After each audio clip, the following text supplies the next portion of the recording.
مع العرايس ومع وخاصة في فصل الصيف، يعني مع انه هاد الاعوام الاخيرة مام في الفصول الاخرى كاينين العراس كما راكي تشوفي. هي نورمالمون تلبس مروكي كاين دراهم.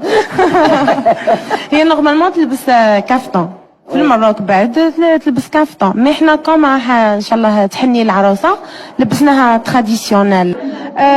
حبيت ندير اكثر، نخدم اكثر باه نرجعوا لباسنا التقليدي الجزائري، مهما يقولوا باللي خاطي تاعهم لكن تاريخيا تاعنا. وراهي ثاني الحاجه اللي درتها انني راني عندي مؤرخه جزائرية عندها يعني تاريخيا وعندها دراسات وكتب على اللباس الجزائري دو أ زد والقفطان الجزائري خاصة، وراني نخدم إن شاء الله معاها باه نخرجوا خارج الجزائر ونقولوا القفطان جزائري. من فان 2015 وبديت ندير لو بوز بلي زيفينمون تاعي، انا نعرض غير ولاد بلادي ولغايه الان، ونفخر ببنات بلادي وولاد بلادي وفوق راسي، وبلا بيهم انا ما نسوى والو.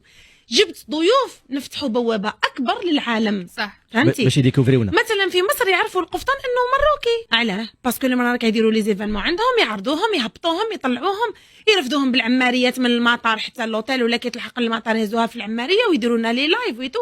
حبيت ندير لا ميم شوز، قال لك عنده ما تحسدش. حبيت ندير ايفينمون جي فيه دي زيترونجي يلبسوا لبستنا ويبارطاجيو ويطاقيو وينعتوا ويديروا لي لايف. رانا في الجزائر وها هو القفطان الجزائري وها هو الكراكو الجزائري.